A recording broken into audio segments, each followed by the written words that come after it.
Good morning students. मेरे YouTube channel नव्या online classes में आप लोग का स्वागत है। और आज क्लास 8 का सेशन में हम मैथ लाए हुए हैं और मैथ में चैप्टर 9 पढ़ रहे हैं, राशियों की तुलना।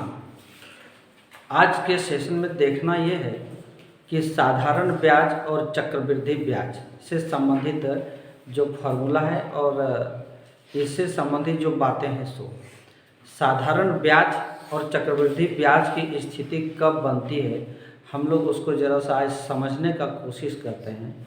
मान लीजिए कि एक व्यक्ति बैंक से 5,000 रुपये कर्ज लिया। जो कर्ज लिया या जो पूंजी लगाया उसको मूलधन कहते हैं। मूलधन की राशि, ये मूलधन है, ये नहीं, मूलधन को P से इंडिकेट करते हैं, प्रिंसिपल। इसका जो इंग्लिश होता है ना वो होता है प्रिंसिपल। ठीक है, बैंक गया और वहाँ पर 5,000 रुपया कर्ज लेता है या 5,000 रुपये का पूंजी लगाता है। तो बैंक कर्ज ऐसे नहीं देगी, उसके पास कुछ शर्त रहता है। शर्त ये रहता है कि हम आपको 5,000 रुपया जो कर्ज दे रहे हैं, सूद जो दे रहे हैं, पूंजी के रूप में जो दे रहे हैं, सूद नहीं है वो, पूंजी के रूप में जो दे रहे हैं, लोन जो दे रहे हैं, नहीं तो ये कितने समय के लिए हम देंगे और कितने ब्याज पर हम देंगे। नहीं तो ब्याज माने रेट, दर।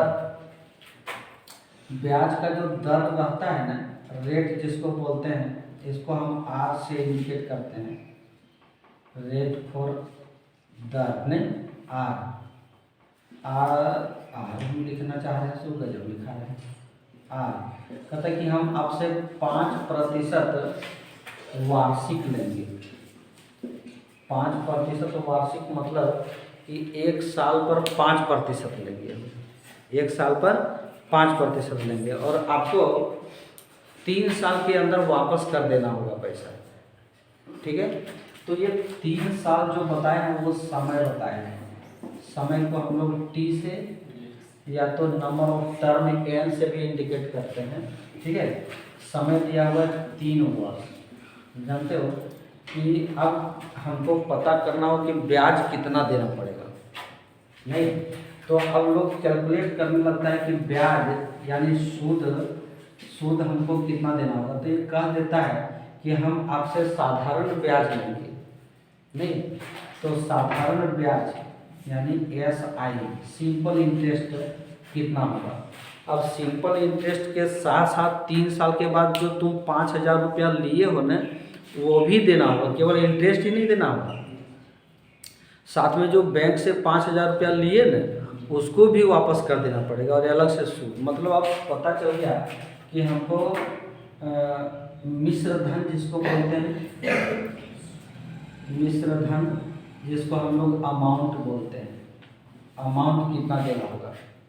साधारण ब्याज की हम बात करते हैं, जो पैसा हमने पूंजी लगाया या जो पैसा हमने बैंक से लिया, ठीक है, कर्ज के रूप में, ठीक है, व्यवसाय करने के लिए या कोई भी अपना काम करने के लिए, तो बैंक आपसे सूद लेगी, नहीं वो एक रेट निर्धारित करेगा, दर। जो दर निर्धारित करेगा वो मान लो कि 5% वार्षिक ले रहा है और 3 समय के लिए दे रहा है, तो हमको कितना ब्याज देना पड़ेगा और कितना मिश्रधन देना पड़ेगा। ठीक है, उस चीज़ का हम लोग कैलकुलेशन करते हैं। इसका फॉर्मूला हम लिखाएंगे, तुम लोग को फॉर्मूला अभी नहीं दिए हुए हैं, सही है ना। तो एक फार्मूला जो होता है वो SI मतलब सिंपल इंटरेस्ट यानी ब्याज इज इक्वल टू PRT/100 होता है। ठीक है, तो फार्मूला आगे चल करके लिखाएंगे हम। थोड़ा अभी समझाने का प्रयास करें, इसलिए एग्जाम्पल के साथ दे रहे हैं। तो प्रिंसिपल जो है वो 5,000 रुपया है, रेट जो है वो 5% और 3 महीने के लिए। नीचे 100 हो जाएगा, ये 2 जीरो कट जाएगा, 50 गुने 15, 5 दिया 15, अब 15 बचे 75, 700। 3 साल के अंदर उसको ब्याज 750% देना है। ये इसका ब्याज हो गया मिश्रधन के रूप में 350 टका, ठीक है। और ब्याज के रूप में 350, वो मिश्र धन नहीं हुआ। मिश्र धन माने जब उसको पैसा जब वापस करेंगे ना, तो कौन कौन पैसा रहेगा, जो हमको वो 5,000 रुपया दिया 100 और साथ में ब्याज, दोनों मिला करके, तो दोनों मिला करके जो पैसा बनता है उसको मिश्र धन कहते हैं। अमाउंट जो हो जाएगा मिश्र धन जो वापस करेंगे उसको, वो 5,000 और साथ में 750 टका अलग से ये देना होगा। हम लिए थे 5,000, लेकिन हमको वापस करना है ये 750 टका अलग से, तो 5,750 टका हमको वापस करना पड़ेगा, ठीक है।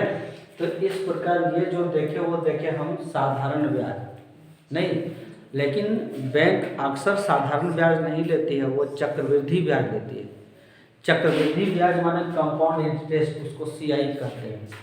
अब बैंक कंडीशन ये लगा दिया कि देखिए भाई हम 3 साल के लिए पैसा दे रहे हैं, अगर 3 साल में पैसा नहीं दे पाए किसी कारणवश,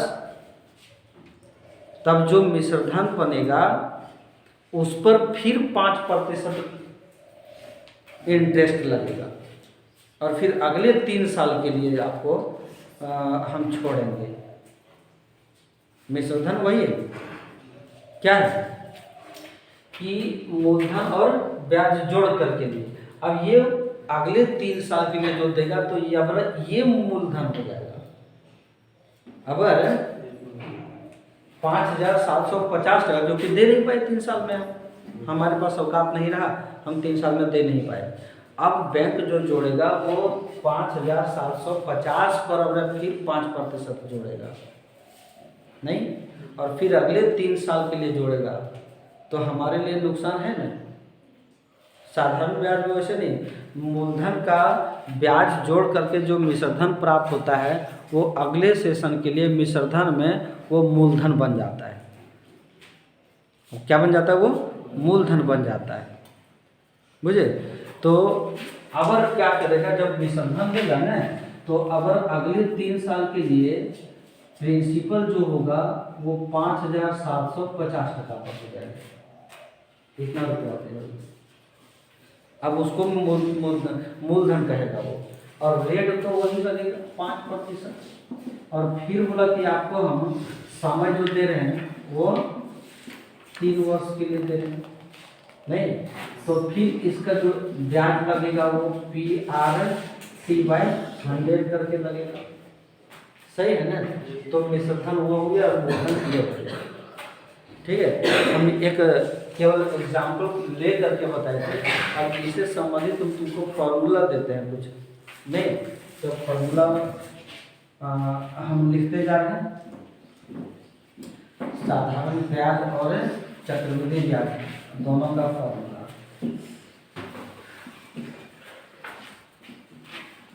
ठीक है।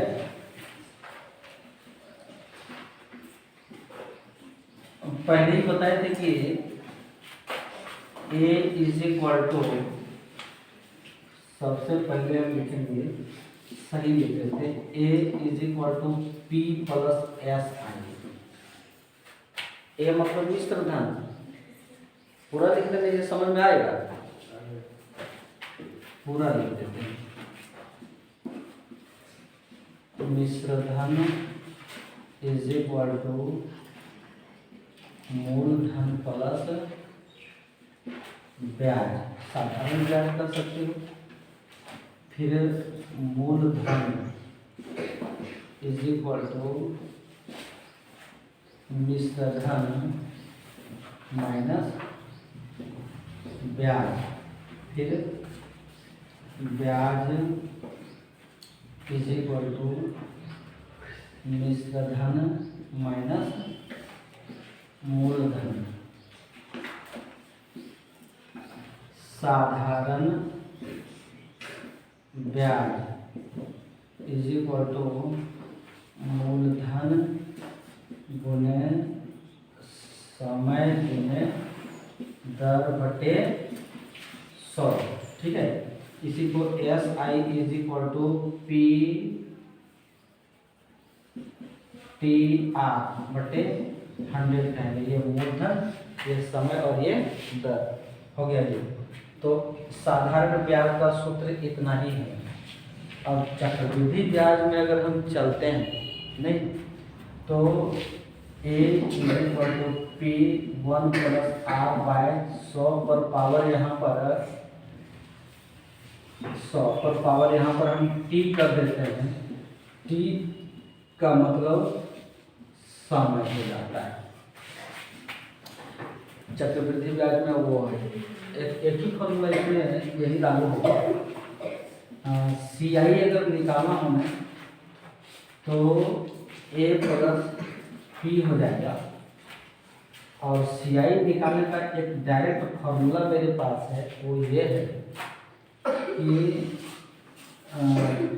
P1 + R/100 पर पावर T -1।